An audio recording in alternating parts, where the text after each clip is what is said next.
गुरुर्ब्रह्मा गुरुर्विष्णू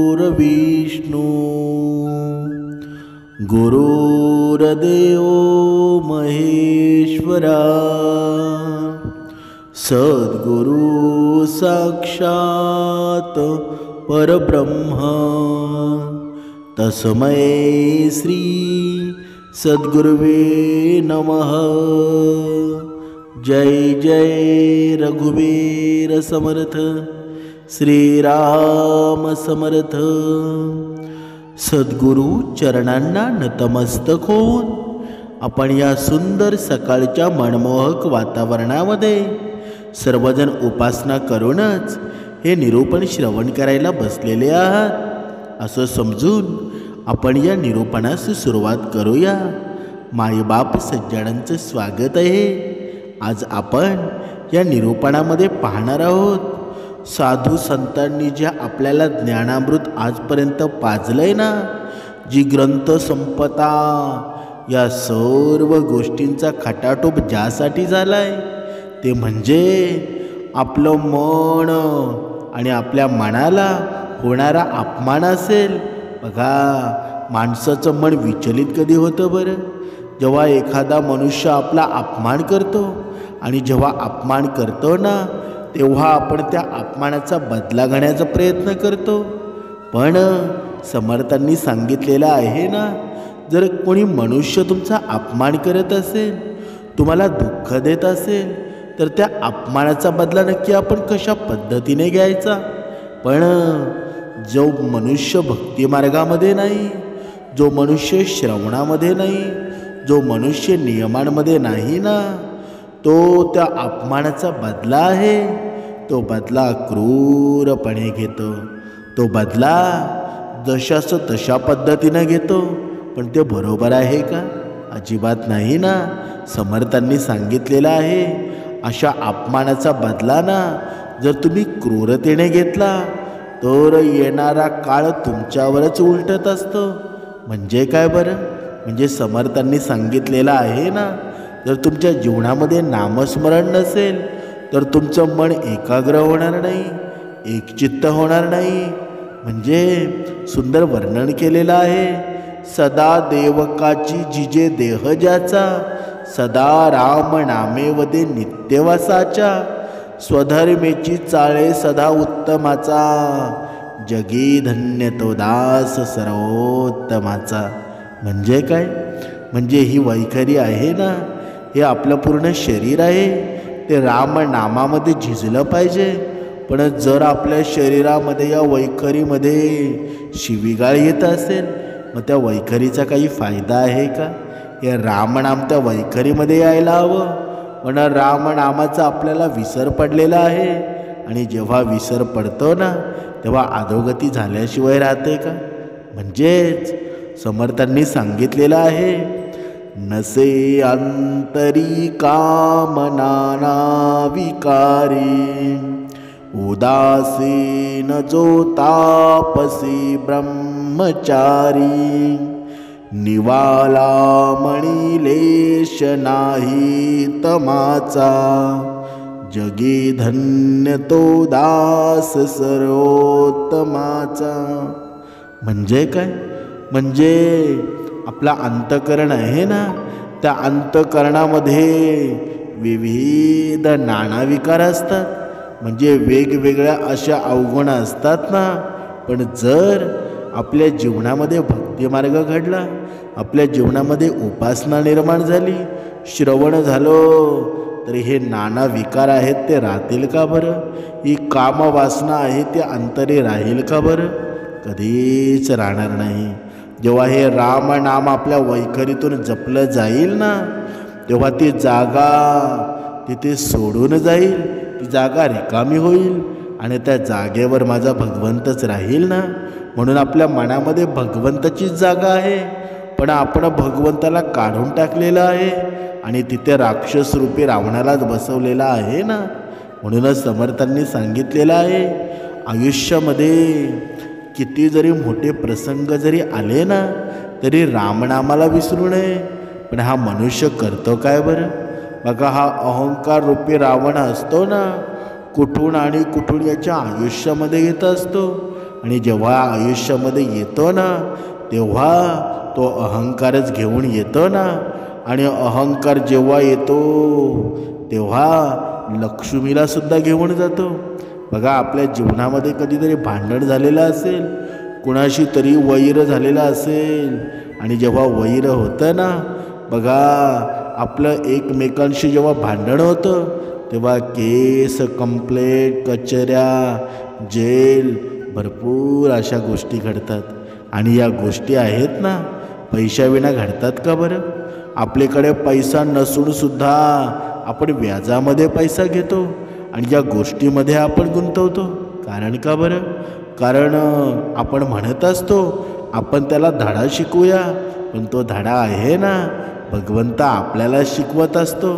त्याच्यामध्ये कंगाल कोण होतो बरं? म्हणजे भांडणं करणं, वादविवाद करणं हे चांगलं आहे का? अजिबात नाही ना. म्हणून आपला मीपणा सुटला पाहिजे. आणि हा मीपणा आहे ना, कधीच मनुष्याचा सुटत नाही. त्याला एकच मार्ग आहे, ध्यानाला बसावं, ब्रह्ममुहूर्तावर उपासना करावी, श्रवण करावं. तेव्हाचा मीपणा काय आहे ना, ती मनुष्याला कळून जाईल.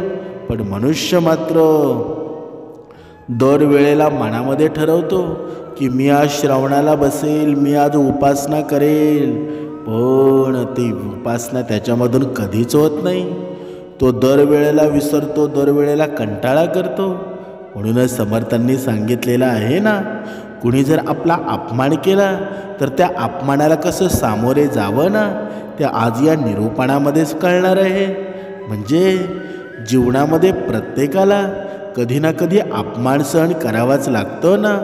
कधी घरात असू द्या, कधी ऑफिसमध्ये असू द्या, तर कधी समाजामध्ये कुठे असू द्या.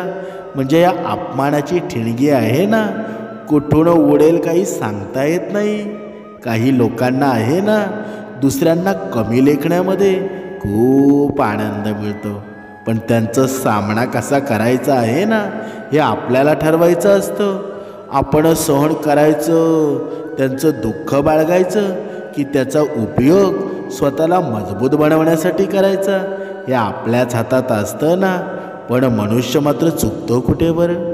या आपल्या हातात असून सुद्धा जर आपण त्याला जर धडा शिकवला नाही ना, तर तो मनुष्याला स्वतःचा अपमान वाटतो की मी त्याला धडा न शिकवता सोडून दिलं. पण त्यामध्ये तुमचा विजय असतो हे तुम्ही विसरून जाता. म्हणजे अनेक लोक आहेत ना, अपमानाचा राग मनात धरून बसतात, पण यातून त्यांना काहीच मिळत नाही. उलट आपण कसं वागलं पाहिजे हे कळालं ना, तर अपमान करणाऱ्याला धडा शिकवता येतो. बदला घ्यायचा, पण तोही असा घ्यायचा की समोरच्याला त्याच्या चुकीची जाणीव व्हावी. कोणी आपला अपमान जर केला ना, त्याला प्रत्युत्तर द्यायची घाई करू नका. चूक तुमची असो किंवा नसो, शांत राहा, परिस्थितीचा विचार करा. अपमान म्हणजे जीवन संपला असं नव्हे, उलट ती नव्या प्रवासाची सुरुवात आहे. योग्य पद्धतीनं त्याला उत्तर दिलं ना, तर तुमची किंमत आपोआप वाढून जाते. म्हणजेच समर्थांनी सांगितलेलं आहे ना, कोणत्याही गोष्टीची वाट पाहायला हवी.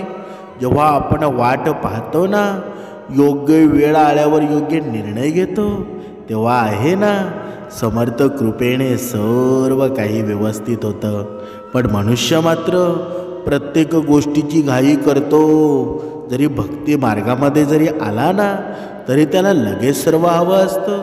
त्याला वाटत असतं की मी भक्ती मार्गामध्ये जाणार आणि भक्ती मार्गामध्ये गेल्यानंतर मला भरपूर धनवान मिळणार, भरपूर धनसंपत्ती मिळणार, भगवंताची कृपा माझ्यावर लगेच होणार.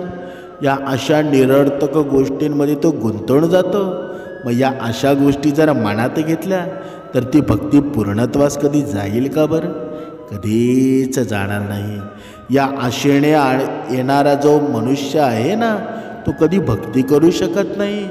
भक्ती म्हणजे नक्की तरी काय? भक्ती म्हणजे निर्मळ मनानं, पवित्र मनानं केलेले नामस्मरण, ही म्हणजे भक्ती आहे ना. पण मनुष्य मात्र या भक्तीला वेगळ्या दिशेने घेऊन चाललेला आहे. धन संपत्ती, पैसा, बंगला. बघा रामायणामध्ये बघा शबरी माता तुम्हाला माहीत सुद्धा असेल. वयाच्या 10व्या वर्षी रामाची वाट पाहायला सुरू केलेली. बघा शबरी मातेचा प्रवास जर तिच्या 60व्या वर्षी संपत असेल तर विश्वास ठेवायला हवा, या जगात राम आहे आणि आता सुद्धा तो आमच्याशी बोलतो. आता सुद्धा आम्हाला जाणवतं या जगामध्ये भगवंत आहे. फक्त तो कधी आणि कसा आणि केव्हा येईल हे ठाऊक नसताना सुद्धा वाट पाहण्याची आपली भक्ती तितकीच मजबूत असावी. म्हणजे काय बरं? म्हणजे हा प्रसंग आहे ना रामायणातला जरी असला ना तरी तो बोध मात्र आपल्या रोजच्या आयुष्यात देऊन जातो. बघा समर्थांनी सांगितलेलं आहे ना, शबरी मातेनं पूर्ण आयुष्यभर भगवंताची वाट पाहिली. आणि आपल्याला तर हे समर्थ विचार आहेत ना, सर्व काही आता आपल्याला ज्ञात आहे. सर्व ग्रंथ संपता, भगवंताची भक्ती कशी करावी, भगवंत काय केल्यानं आपल्यावर कृपादृष्टी करेल, हे सर्व काही आपल्याला ज्ञात आहे. म्हणजे तो एक काळ असा होता की तेव्हा भगवंत प्राप्तीची काही गोष्टी माहीत नव्हत्या, पण तरीसुद्धा लोक भक्ती करायची. आणि या कलियुगामध्ये या समर्थ विचारांनी आपलं सर्व आयुष्य बदलूनच गेलेलं आहे ना. आपल्या जीवनामध्ये आनंद निर्माण झालेला आहे, तरीसुद्धा मनुष्य भगवंताला दोष देत असतो. आणि जो मनुष्य भगवंताला दोष देतो ना त्याच्या जीवनामध्ये साडेसाती कधीच बंद होत नाही. कारण का बरं? कारण बघा कधी काही माणसं असतात ना, जे चांगलं कार्य असतं तिथे सुद्धा नावं ठेवतात. म्हणजे ते त्यांना आवडत नाही. म्हणजे असा जो नास्तिक मनुष्य असतो ना, त्याने किती जरी भगवंताची भक्ती केली तरी त्याला भगवंताची प्राप्तीसुद्धा होणार नाही आणि कृपासुद्धा लाभली जात नाही. म्हणून आपण पाहत होतो ना की मनुष्याचा जेव्हा अपमान होतो तेव्हा मनुष्यानं समजून जावं की आता माझ्या भोवती आहे ना असं चक्रही रचणार आहे की ज्यामध्ये आपली हारच होणार आहे. म्हणूनच समर्थांनी सांगितलेलं आहे, जेव्हा कोणी आपला अपमान करायला येतं ना, म्हणजे प्रत्येक अपमान असतो एक शिकवणच असते ना, त्यातून आपण मोठं होण्याचा प्रयत्न केला पाहिजे. समोरच्याला त्याच्या कृत्याची लाज वाटली पाहिजे, पण आपण त्यासाठी आपल्या स्वभावात कटुता आणता कामा नये. अपमान सहन करताना संयम आहे ना, हा खूप महत्त्वाचा असतो. आता हा संयम प्रत्येक मनुष्यामध्ये असतो का बरं?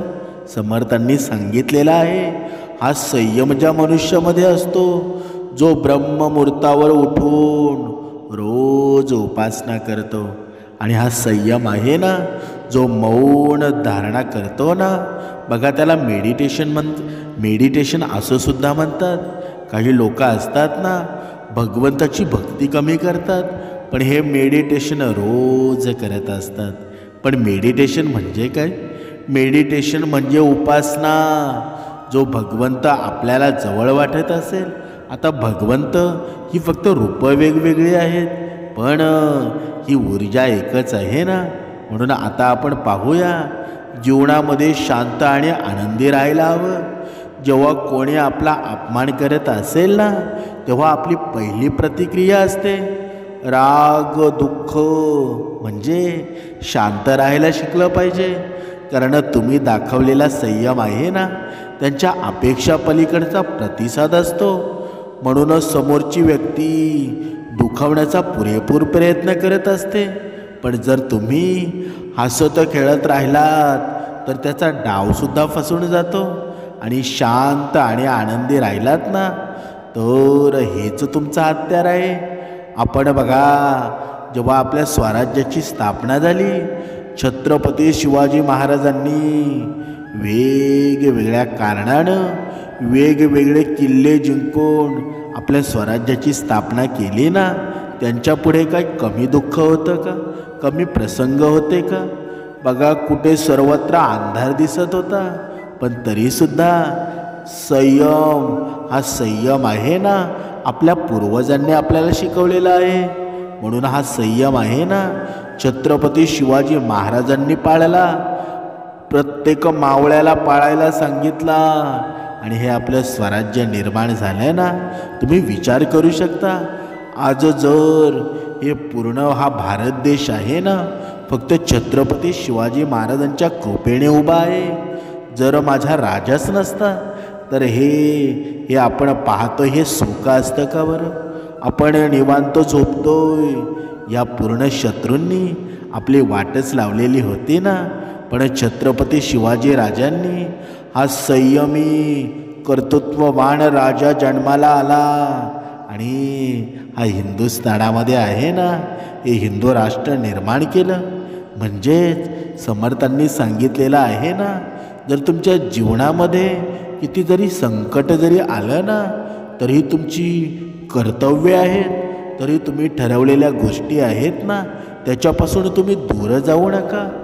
समर्थांनी सांगितलंच आहे ना, आपल्या जीवनामध्ये असलेला हा अहंकार तो पूर्ण जीवनाची राख रांगोळीच करतो ना. आपली नातीसुद्धा तो टिकून देत नाही. आपल्या जीवनामध्ये सुखाचे दिवस जरी असतील ना तरी त्यांची तो राख रांगोळी करतो. बघा आपला भाऊ बघा, आपली बहीण बघा, या जमिनीच्या पैशामुळं सर्वत्र बघा अहंकार माजलेला आहे. या पैशाविना लोभ निर्माण झालेला आहे. आपली नातीसुद्धा एकत्र आहेत का? ते कशामुळं झालं बरं? या लोभामुळेच झालं ना. पण जर तुमची नाती व्यवस्थित असतील, तुमच्या नात्यांमध्ये गोडवा असेल तर तुमचं जीवनसुद्धा आनंदी असतं. तुमचा भाऊ तुमच्याशी बोलतो का बरं? म्हणून प्रत्येकानं मात्र स्वतःचं मन तपासायला हवं. आपली बहीण आपल्याशी बोलते का? आपला भाऊ आपल्याशी बोलतो का? आपला आईबाप आपल्याशी बोलतो का? आपल्यामुळं आईबाप खुश आहे का? हे जोपर्यंत आपण स्वतःला चेक करत नाहीत ना, जोपर्यंत आपण स्वतःला म्हणत नाहीत तोपर्यंत तुम्ही कितीही जरी भक्ती केली, किती जरी भगवंताचं नामस्मरण केलं, कारण जिवंत असताना त्याला मनुष्यामध्ये देव दिसत नसेल तर त्या भक्ती मार्गाचा काही फायदा आहे का? अजिबात नाही ना. म्हणून बाहेरची नाती जोडण्यापेक्षा स्वतःच्या नात्यामध्ये जिवंतपणा करा. हा जिवंतपणा जोपर्यंत तयार होत नाहीत ना तोपर्यंत तुमचं नातीसुद्धा पोकळ होत जातील आणि आयुष्यसुद्धा कमी होत जाईल. एक दिवस असा येईल ना की तुम्ही मरणाच्या स्टेपला असाल आणि मग म्हणाल माझ्या बहिणीला बोलवा, माझ्या भावाला बोलवा. पण हीच वेळ तुमच्या जवानीमध्ये तुमच्यामध्ये प्राण असताना जर केली असते ना तर आजचं आयुष्य आहे ना थोडे जास्त वर्ष तू जगला असतात. पण हे मनुष्याला कळेल कधी बरं? जेव्हा त्याचा मृत्यूचा दिवस जवळ येईल ना तेव्हा हे त्याला कळणार आहे. म्हणूनच समर्थवाणी आपल्याला काय सांगते की हे तुला आता कळायला हवं. जोपर्यंत तुला हे कळत नाही ना तोपर्यंत तुझ्या जीवनामध्ये आनंदसुद्धा होत नाही. पण आत्ताचा मनुष्य करतो काय बरं? आत्ताचा मनुष्य आपल्या भावाला किंमत देत नाही, आपल्या बहिणीला किंमत देत नाही, बहीण भावाला किंमत देत नाही. म्हणजे स्वतःच्या धुंदीमध्ये वागत चाललेला आहे. आणि जर आपण बहीण भावाला आपल्या किंमत देत नसू तर लगेच दुसऱ्या प्रकारचे बहीण भाऊ तयार होतात. आणि जेव्हा आपण हे मानलेले बहीण भाऊ तयार करतो ना, ही नाती कुठपर्यंत असतात बरं? ही नाती असतात फक्त आपल्या दरवाजापर्यंत. दरवाजाच्या आतमध्ये ही नाती येत नाही. पण समर्थांनी सांगितलेलं आहे ना, जर आपला बहीण असेल, आपला भाऊ असेल, जेव्हा मोठी संकट पडतात ना, जेव्हा मोठमोठे डोंगर आपल्यापुढे दुःखाचे असतात तेव्हा त्या डोंगरांना सामोरे जायला आहे ना ही नातीच उपयोगात पडत असतात. तेव्हा मांडलेली नाती आहेत ना ती उपयोगात कधी पडत नाही, ती धोकाच देतात. म्हणून आपल्या भावाला ओळखा, आपल्या बहिणीला ओळखा, आपल्या आईबापाला ओळखा. साक्षात भगवंताचं रूप आहेत आणि ज्याच्या जीवनामध्ये स्वतःचा सख्खा भाऊ सख्खी बहीण पाठीशी आहे ना, त्याच्या जीवनामध्ये काहीच कमी नाही. भले त्याच्याकडे पैसा कमी असेल, पण तो एवढा आनंदी आणि खुश आहे ना, भरपूर प्रमाणामध्ये समाधान निर्माण केलेला मनुष्य असतो. म्हणून आपण आपली नाती जपली पाहिजेत. जोपर्यंत आपण आपली नाती जपणार नाहीत ना, तोपर्यंत तुमचं जीवनसुद्धा सुंदर होणार नाही. आपण बघा, आपल्या भावाशी बोलत नाही, बहिणीशी बोलत नाही. त्याला कारण काय आहे बरं? त्याला कारण आहे तो पैसा. आणि एक दिवस पैसा आपल्याला मृत्यूच्या दारामध्ये नेणार आहे, हे मनुष्याला माहीत असूनसुद्धा मनुष्याचा मीपणा मात्र कधी जात नाही. समर्थांनी सांगितलंच आहे ना, आपल्या जीवनाचा एकच उद्देश असावा की मी आनंदी राहिलो पाहिजे, मी शांत असलो पाहिजे. पण मनुष्य मात्र या गोष्टींना मागे टाकतो. पण ही शांत आणि आनंदी राहण्याची ही एक कला आहे ना, हे मोठं हत्यार आहे. तुम्ही मनाने जर खंबीर असाल ना, तर कोणाच्याही अपमानाने तुम्हाला कधीच फरक पडणार नाही. थोडक्यात इतर लोकांसारखं थोडंसं निर्लज्जही होता आलं पाहिजे. आता निर्लज्ज याचा अर्थ काय सांगितलेला आहे बरं? म्हणजे कधी कधी आहे ना, आपण बघा, आपला जर कोणी अपमान केला तर आपण बघा थोडं मागं यायला हवं. कारण का बरं? कारण आपण लगेच त्याला प्रत्युत्तर जर दिलं ना, तर आपण सुद्धा त्याच्यासारखे मूर्ख होतो. पण जर आपण सुद्धा कमीपणा जर घेतला ना, तर आपण त्याच्यापेक्षा श्रेष्ठच होऊन जातो ना. म्हणजे अपमान करणाऱ्याच्या मनामध्ये तुम्हाला कमजोर बनवण्याची पूर्ण इच्छा असते, पण शांत राहून आहे ना, तुम्हाला हातबळ करता आलं पाहिजे.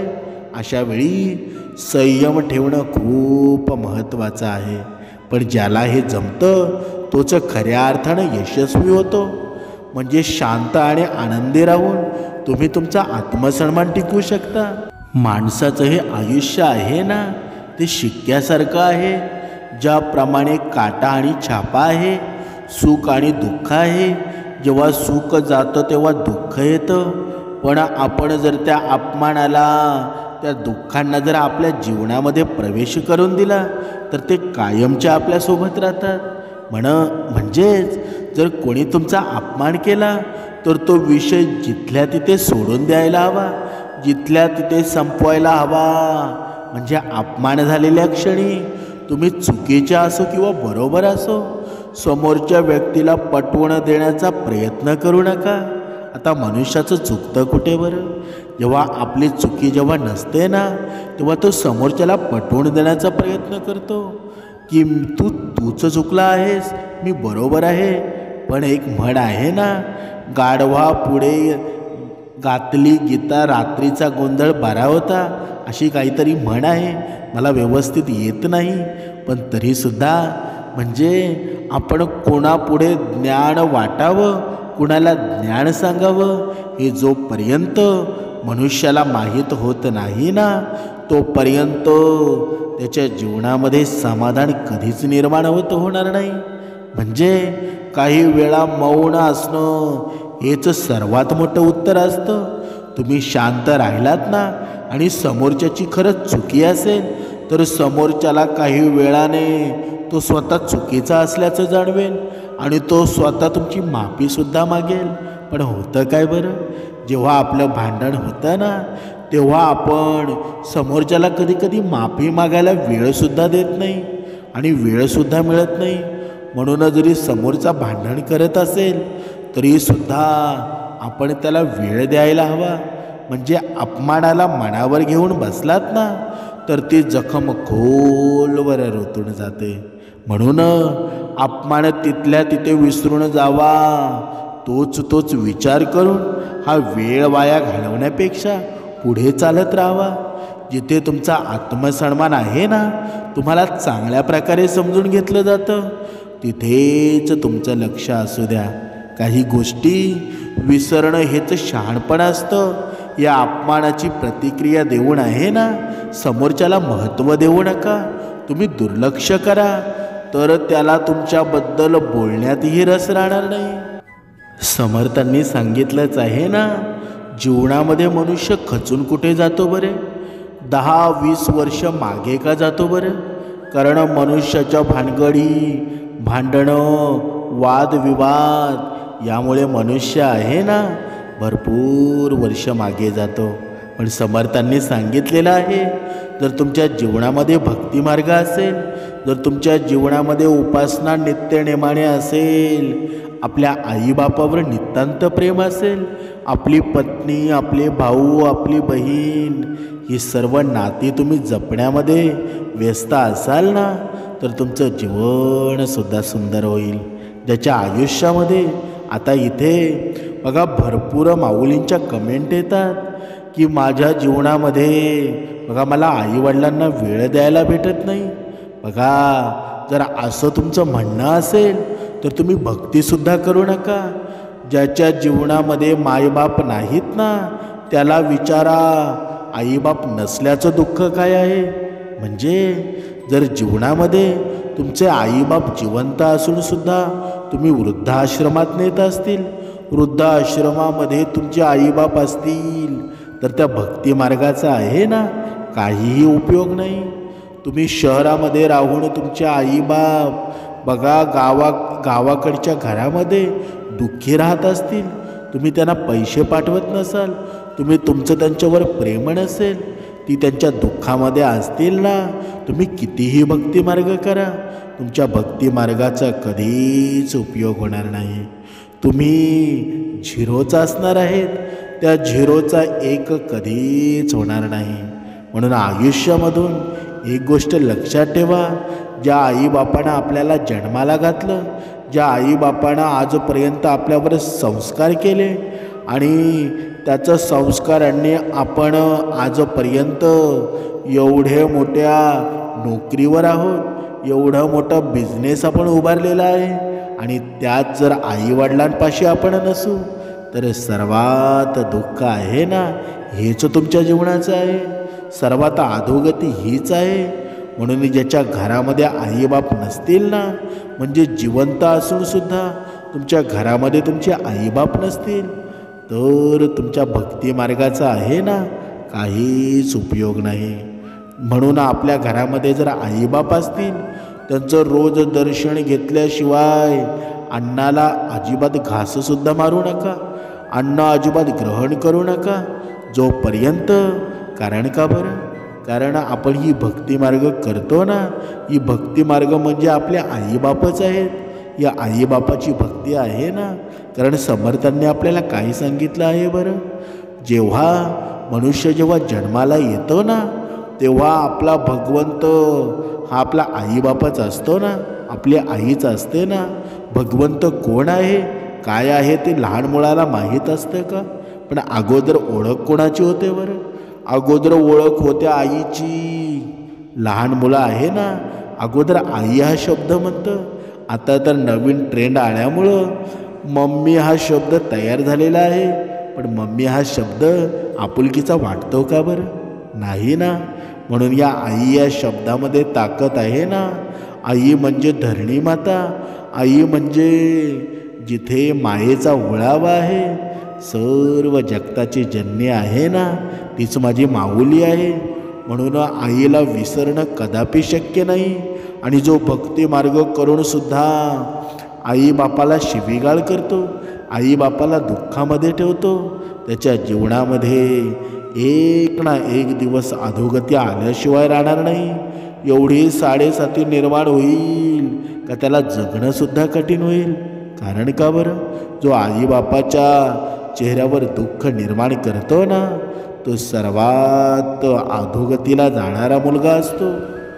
आणि प्रत्येक आईबापाने सुद्धा लक्षात घ्यायला हवं, जर आपल्याला वाटत असेल की आपली संतान आहेत ना, आयुष्यभर आपला सांभाळ करावी, तर आताच आपल्या मुलांना भक्तिमार्गामध्ये बसवायला हवं, आपल्या मुलांना संस्कार द्यायला हवे.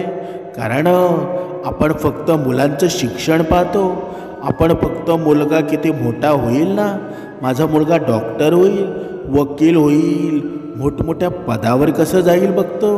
पण एक वेळा आईबापाच्या नशिबी अशी येते ना की आपल्या मुलाकडे संस्कार नसतात, संस्कार शून्य असतो आणि फक्त त्याला पैसे कमवण्याचे, हे धन कमवण्याची अक्कल आपण दिलेली असते.